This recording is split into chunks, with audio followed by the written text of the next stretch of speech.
Bonjour, c'est Sabrina de Chemin vers mon âme. J'espère que tout le monde va bien, que vous avez passé un agréable week-end. On se retrouve pour la petite guidance du jour. Il n'y aura pas de choix, c'est un thème bien particulier puisque ce qui m'a été soufflé, c'est de comparer ce que l'on vit depuis 2020, pour pas citer de nom, avec une autre époque. Donc j'ai pris un oracle sur les vies antérieures.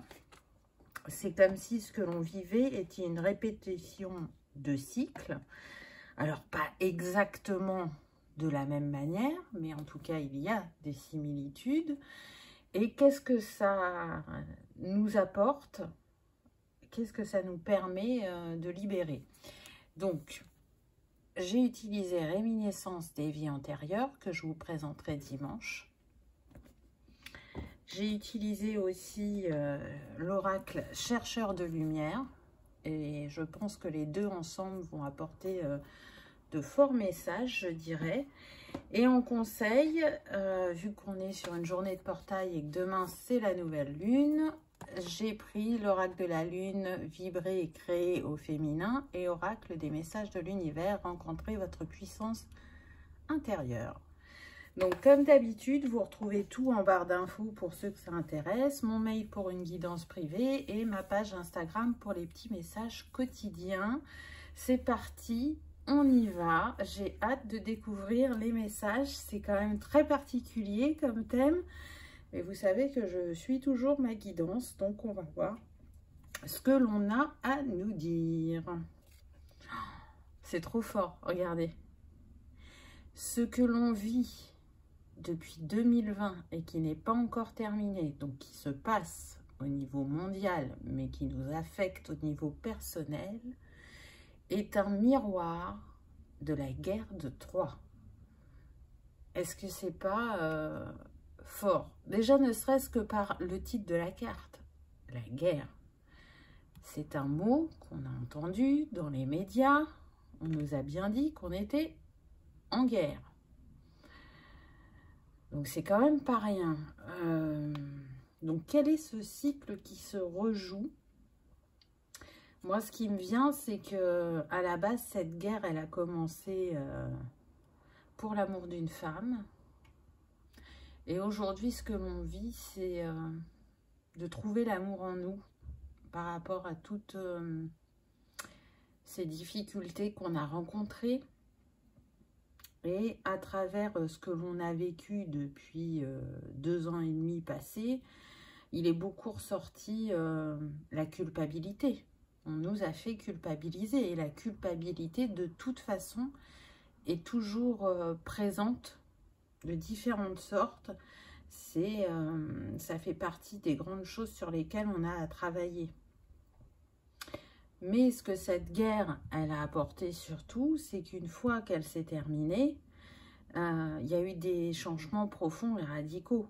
Alors, c'est peut-être pas ce qui est mis en avant quand on parle de la guerre de Troie, mais ça a été comme une implosion au niveau politique et ça a permis de grands changements. Je trouve que c'est assez, et vous voyez un coup de klaxon pour confirmer ce que je dis, que c'est assez en corrélation avec ce qu'on vit, puisque tout ça est impulsé par le monde politique. Donc c'est quand même pas rien. Donc là, ce qui se joue, c'est que à travers les défis que l'on nous envoie, c'est retrouver l'amour de soi-même et en même temps ne faire qu'un, être solidaire, être dans la bienveillance, dans la compassion de l'autre. Et du coup, c'est nous qui allons changer la face du monde et pas ce que l'on nous impose. Cette carte, elle me fait penser à l'illusion. Nous sommes dans une illusion de perte de pouvoir, de perte de liberté, de perte de choix, quelque part. Mais ce n'est qu'une illusion. Parce que c'est à travers les actes que l'on pose ce que l'on croit et ce que l'on ose faire, qu'on garde cette liberté et cette possibilité d'action. Pour moi, ce que l'on vit depuis 2020, ça a permis d'éveiller les consciences, ça a permis de porter un autre regard aussi sur la médecine. Et donc, de plus en plus de personnes se dirigent vers la médecine holistique. De plus en plus de personnes croient à leur pouvoir d'auto-guérison. Donc, là, j'entends, c'est un mal pour un bien. Vous le savez, je le répète tout le temps, il y a toujours les deux faces de la pièce, le positif et le négatif, le lumineux ou l'ombre. Donc, dans ce marasme, on me dit, d'ombre, renaît la lumière. Donc, c'est pas rien, c'est quand même très très fort. Et pour ça, ça demande de se choisir. Et de ne pas laisser son pouvoir à l'autre, d'assumer ses choix. Et de vraiment ressentir au fond de son être que les choix que l'on fait sont justes et bons pour soi.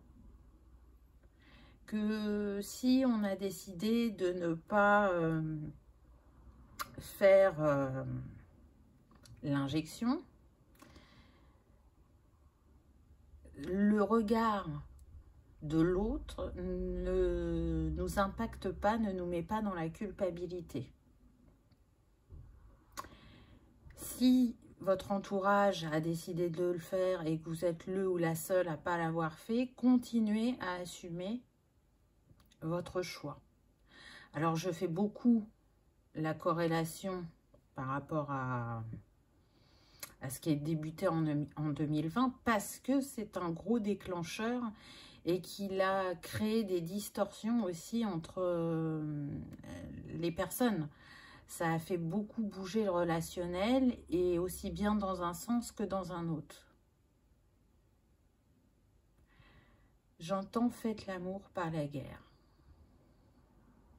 Donc oui, c'est en restant centré dans le cœur, en gardant son troisième œil ouvert, qu'on comprendra ce qui se joue et ce que l'on travaille, ce que l'on libère et quelle lumière on accueille en nous. Je trouve que c'est très très fort. La carte suivante, enfermement et prison. Alors là, c'est quand même énorme. On en revient à la liberté. On a quand même été enfermés. On ne pouvait pas sortir comme on voulait. Donc, ce que la majorité des gens ont pu ressentir, c'est vraiment cet enfermement, cette privation.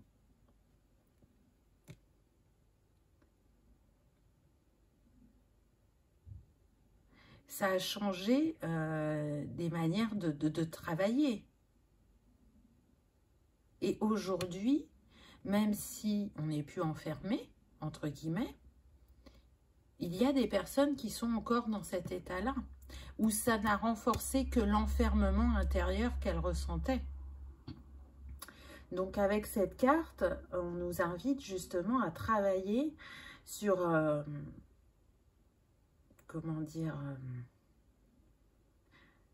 sur profiter pleinement de sa liberté, sur qu'est-ce que l'on met derrière la liberté et surtout avoir un équilibre sain dans sa liberté. Parce que du coup, ce que l'on vit depuis 2020, ça n'a fait que renforcer ou réveiller cet enfermement qui est lié à précédente vie. Et c'est pour ça qu'il y a aussi des personnes qui sont devenues agoraphobes. Mais peu importe dans quelle situation on se trouve, c'est pour nous montrer que la liberté, elle a différentes formes et qu'elle prend surtout la forme de ce que l'on pense.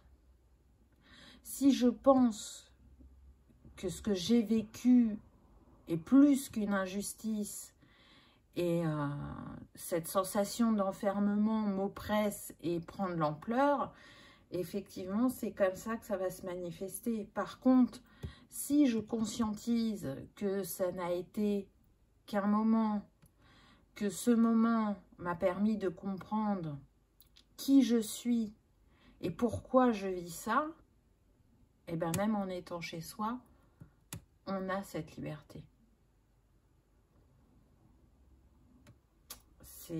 Je trouve que c'est très très fort.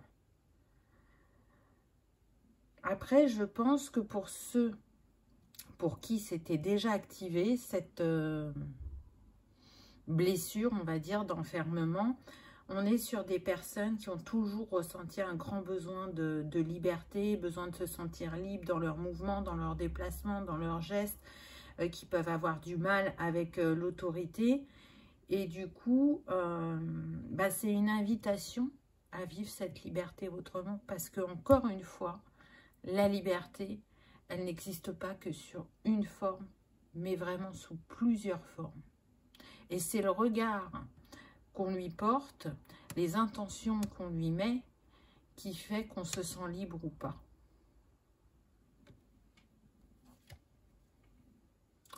Waouh. Regardez. Empoisonnement et intoxication. C'est quand même pas rien, là.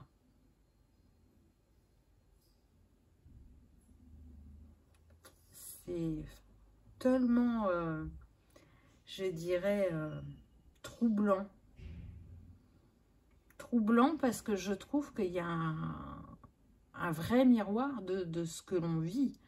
Alors après, chacun a son avis sur cette phase.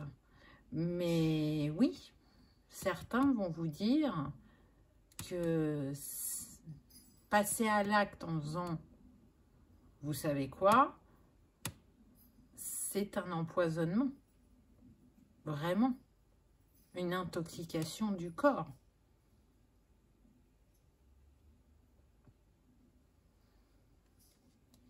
Mais en même temps, ce que l'on me dit, c'est que les personnes qui ont choisi de faire la PI ou l'injection, c'est relié à cette blessure d'empoisonnement et d'intoxication. Il y a la peur qui est remontée, et la peur est aussi puissante que l'amour, et par peur, elles ont décidé de le faire.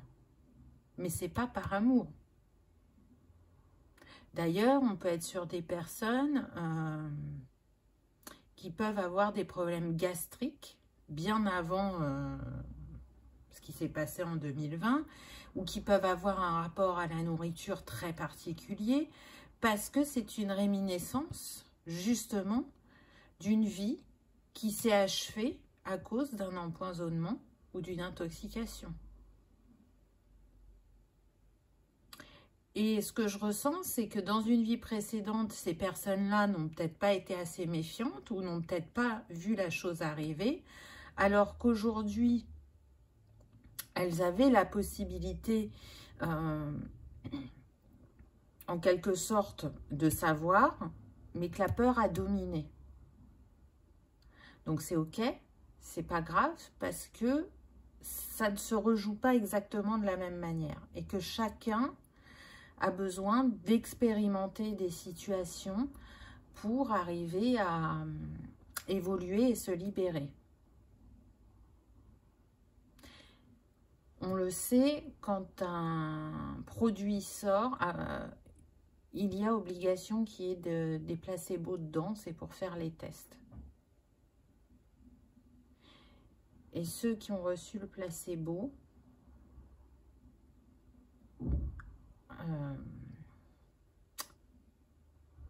en sont conscients. On me dit, pas tous, mais une partie en est conscient et reconnaissant et dans la gratitude d'avoir eu ce placebo parce que entre-temps, ils ont ouvert les yeux. Entre-temps, ils ont compris. Alors, pas tous, mais en tout cas, une partie. c'est très particulier, hein. Donc, après, j'ai pris les cartes de l'oracle des chercheurs de lumière. Et du coup, on va voir qu'est-ce que ça nous fait expérimenter avec la première carte. Alors, déjà, on est sur le 1, un nouveau cycle, un nouveau départ, un nouveau commencement. Mais en même temps, la force personnelle. Ça nous fait expérimenter d'aller trouver notre lumière encore un peu plus, ou de trouver cette force intérieure, de la découvrir pour certains, et d'expérimenter, comme je disais tout à l'heure, la force que l'on a en nous par rapport au relationnel, par rapport au positionnement, par rapport aux éclaircissements qu'on a ou aux révélations, et de se dire, ben, je ne suis pas OK avec la majorité, mais j'assume ce à quoi je crois, ce que je comprends, et je ne dépense pas mon énergie à convaincre.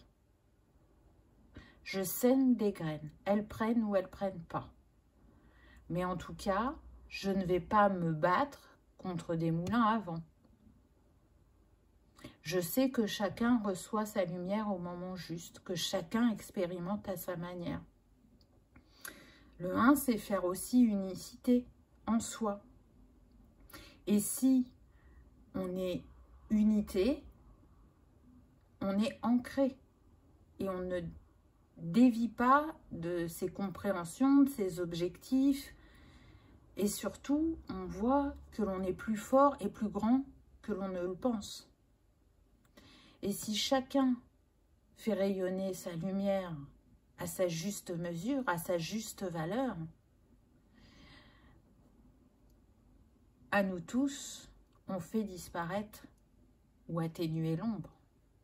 En tout cas, elle ne gagne pas à ce sujet-là, puisqu'il y aura toujours ce miroir ou cette, comment dire, cette union, quelque part, ombre-lumière.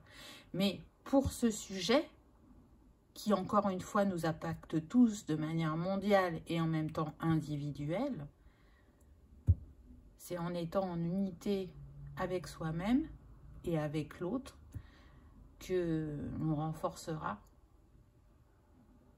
la lumière. Je trouve ça très très fort. Alors je sais que ça ne parlera pas à tout le monde, mais moi je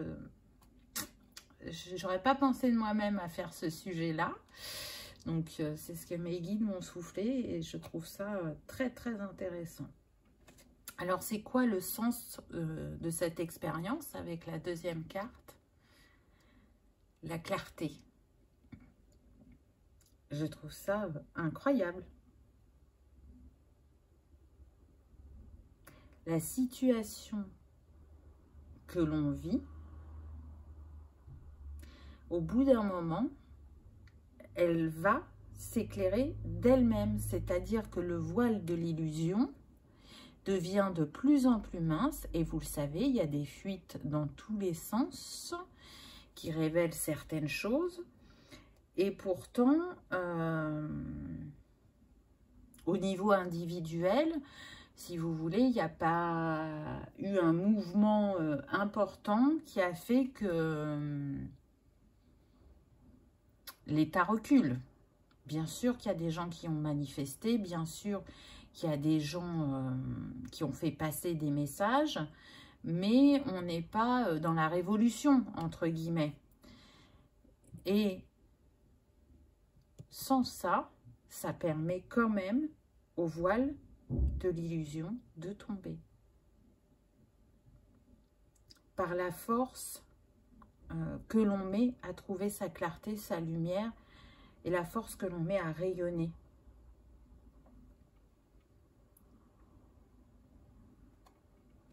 Ce qui crée l'harmonie en nous et autour de nous, c'est nous. C'est pas l'autre, c'est pas l'extérieur. C'est ce que l'on décide de vivre et de vibrer. Je pense qu'à travers cette expérience, ça a fait beaucoup, je dirais, retrouver ou réveiller la sagesse intérieure pour soi, mais aussi pour l'autre. Et l'envie de transmettre ce que l'on a compris à ceux qui sont prêts et de semer une graine pour ceux qui ne le sont pas encore, parce que vous savez que chacun avance à son rythme et qu'on n'a pas tous le même passif. Donc, c'est très très spirituel aujourd'hui. Et d'ailleurs, le nombre de la carte, c'est le 25, 5 et 2, 7. Donc oui,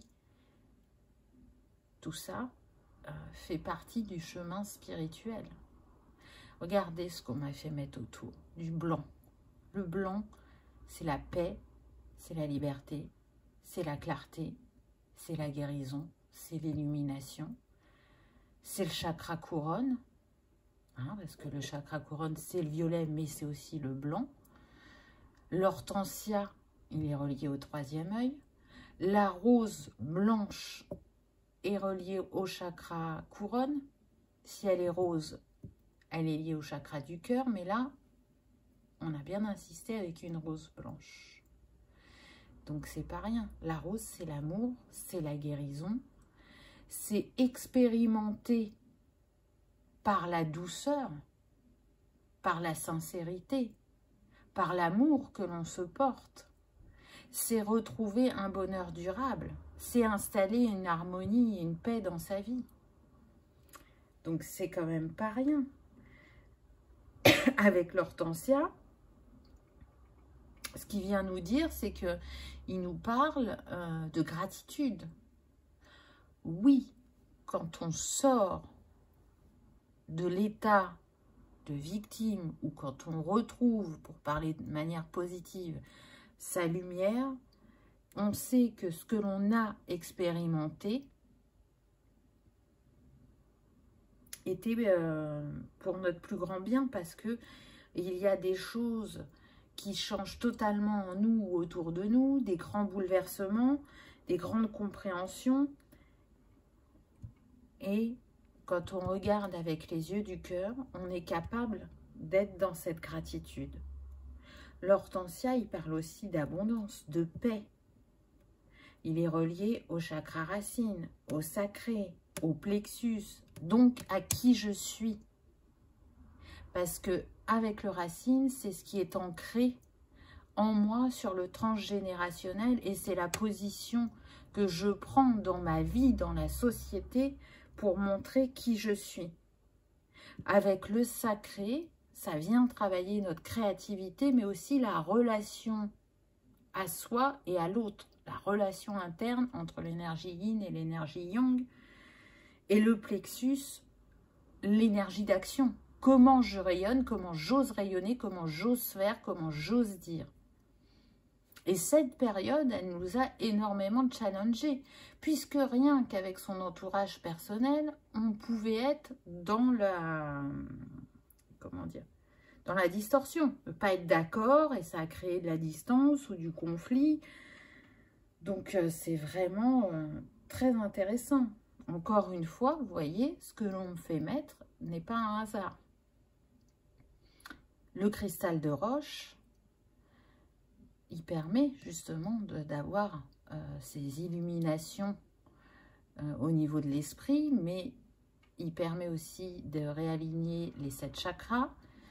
Il permet de rebooster les autres pierres si on travaille avec lui, c'est-à-dire je prends un quartz rose, son énergie va être amplifiée si je l'utilise avec le quartz, le cristal de roche. Donc, c'est quand même pas rien.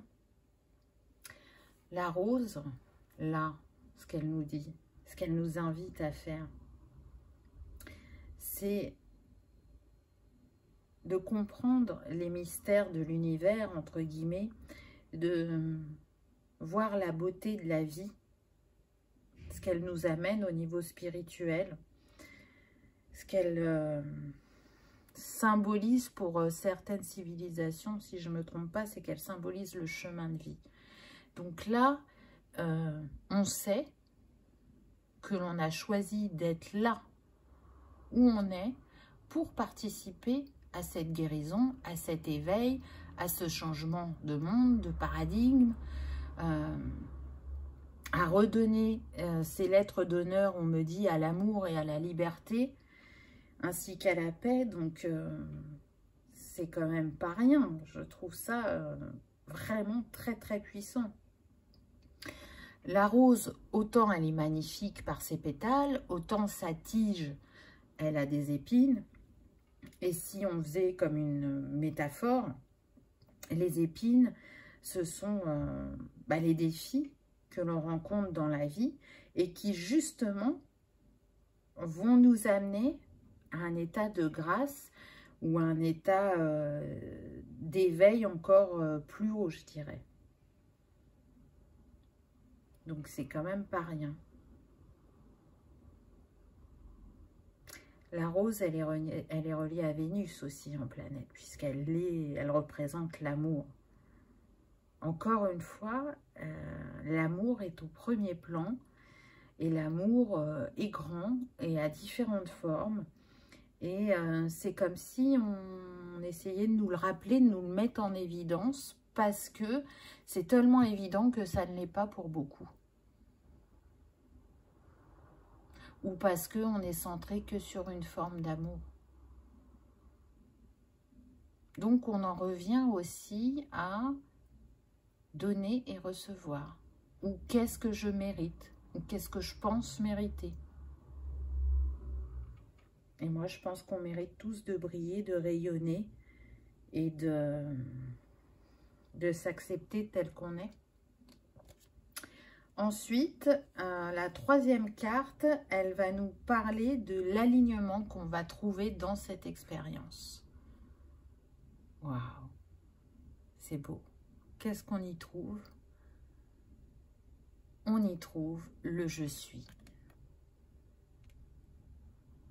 Donc, j'en reviens au chakra racine dont je vous parlais tout à l'heure. Là, on s'ancre. On est dans cette prise de conscience. On est dans l'accueil de son entièreté. On est cohérent avec ce que l'on dit et ce que l'on fait. Et on écoute justement plus facilement sa sagesse intérieure parce que c'est ce que l'on a vécu qui fait que l'on croit en nous et en ce qu'on est capable d'être et de manifester. C'est croire en ses actions, croire en son pouvoir et faire des choix avec clarté, je dirais. Cette femme, elle a les mains sur le cœur et donc elle fait le choix du cœur. Elle se choisit. Elle met fin à un cycle avec ce 45 qui nous donne le 9. Donc elle met fin à un cycle où elle s'est mise au dernier plan, où elle ne s'est pas honorée, où elle s'est laissée ronger, on me dit, par la culpabilité, la tristesse. Et avec le 9, elle retrouve son altruisme, sa sagesse, sa générosité, sa compassion. Elle se sert de sa sensibilité comme d'une force. Avec ses cheveux roux, ça me fait penser à l'élément feu. Et donc, oui, elle fait rayonner son feu créateur encore plus fort et elle est baignée par la lumière des dieux avec ces bulles de lumière. Et on l'est toujours. Nos guides sont là et d'autres choses selon ce que vous croyez. Mais encore une fois, ce n'est qu'une illusion que de se croire seul. Ce n'est qu'une illusion quand une blessure ressort fortement. Là, en l'occurrence, on pourrait dire l'injustice. Ce que l'on a vécu, certains le vivent vraiment comme une grande injustice. Mais selon la position qu'on va adopter, on va apaiser cette blessure et pas l'amplifier. Et si pour certains, justement, elle est amplifiée, ça vient leur mettre en lumière que cette blessure, peut-être dont ils ne se sont pas préoccupés, a vraiment besoin de leur attention pour être apaisé, que ce soit seul ou de manière accompagnée. Mais en tout cas, ça nous ramène à nous-mêmes, ce que l'on vit depuis 2 ans et demi. C'est quand même... waouh! Je trouve ça... c'est la magie des cartes. Moi, je suis toujours bluffée. Et la dernière carte, c'est un message des guides. Et on a eu justement le fait que les guides soient là, qu'ils nous éclairent, qu'ils éclairent notre chemin. Je trouve ça très marrant d'avoir eu cette carte. Là, ce que je ressens, c'est qu'en fait, ils essayent encore plus qu'à l'habitude de nous mettre des signes et des synchronicités sur notre chemin. Et j'entends qu'ils sont fiers du chemin que chacun a parcouru. Et ils nous invitent à faire encore plus appel à eux. Ils n'attendent que ça, ils n'attendent qu'on les contacte, qu'on leur pose des questions ou qu'on leur demande de l'aide parce que ils sont là pour ça. Et ils sont en joie de l'accueil que l'on leur oh, je vais pas y arriver, que l'on leur fait. Vous m'aurez compris, hein. Et c'est beau pour eux de voir comment les âmes s'illuminent ou augmentent leur lumière de plus en plus sur leur chemin. Ils savent que la période n'est pas simple, mais elle est aussi très révélatrice et très formatrice. Donc, on le sait que c'est dans les défis aussi que l'on apprend et que l'on grandit.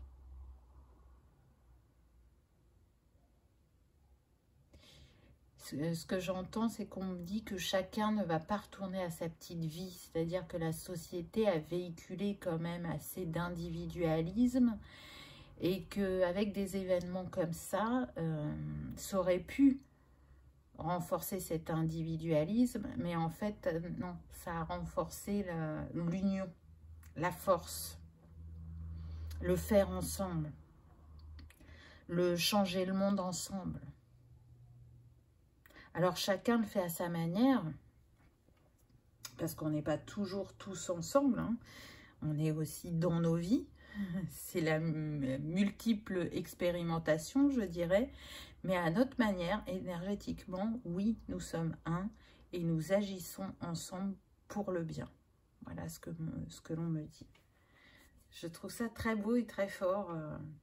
Je suis contente d'avoir fait ce thème. Je sais encore une fois qu'il ne parlera pas à tout le monde, mais je trouve que ça redonne de l'espoir ou des confirmations de ce que l'on a pu vivre ou ressentir ou comprendre. Donc maintenant, on va voir les conseils. On commence avec la lune. Regardez cette magnifique illustration. Alors c'est fou parce qu'on rentre dans la saison du Sagittaire et là, dans cette bulle, même si je ne pense pas que ce soit le cas, moi ça me fait quand même penser au Sagittaire avec cet arc.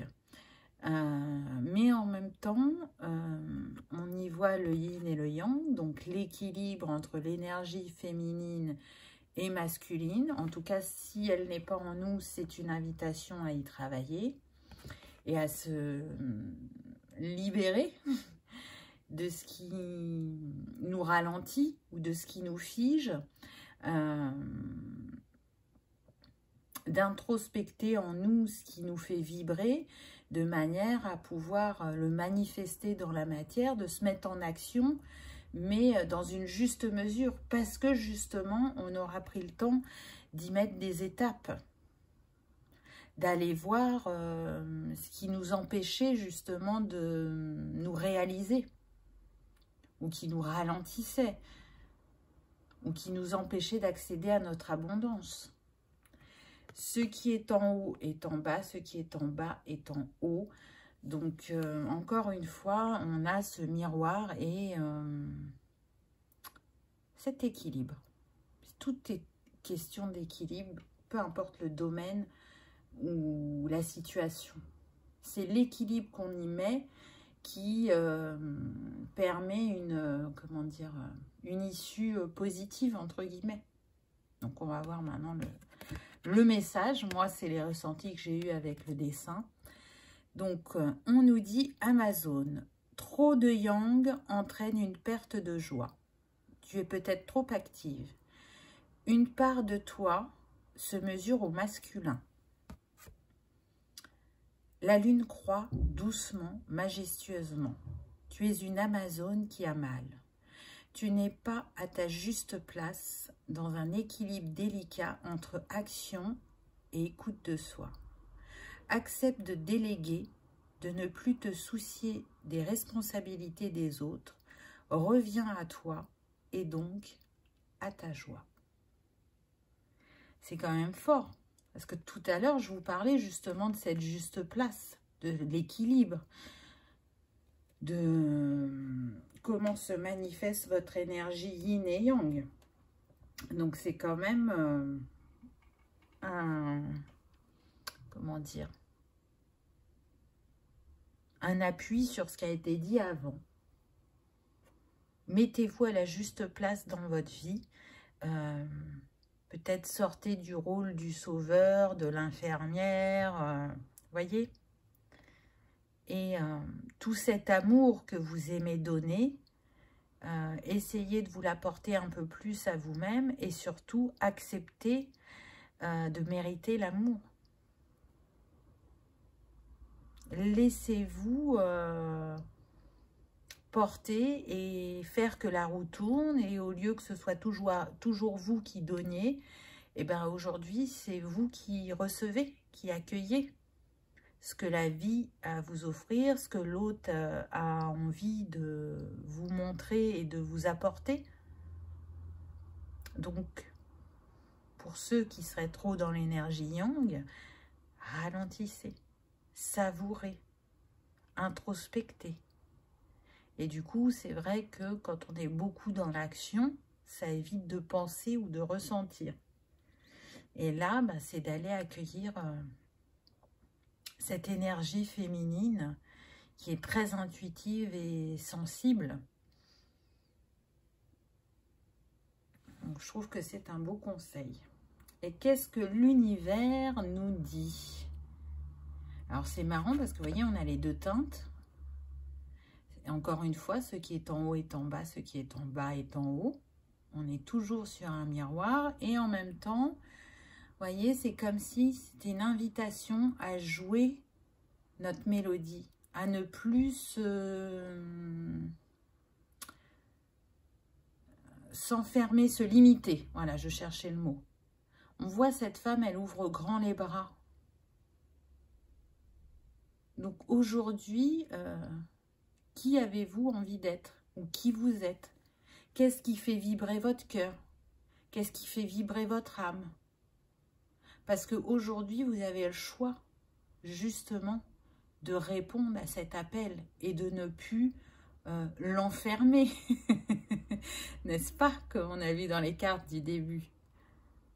Vous avez le droit de croire en vous et de ne plus rentrer dans ces cases, ces croyances limitantes, ce formatage, puisque chaque personne est unique et est à multiples facettes. Alors, quel est le message de l'univers pour nous? Attraction, composition céleste, colère, conscience, musique. Tes pensées sont des accords qui résonnent en moi comme un morceau de Bach ou de Vivaldi. Elles m'envoûtent, elles me brûlent. Elles me glacent parfois, même lorsque tu es en colère ou perdu dans tes songes. C'est toi qui mènes la danse, prends-en conscience. Voyez, c'est le mot-clé, c'est quand même attraction. Et on l'a vu pendant la guidance, je vous ai dit.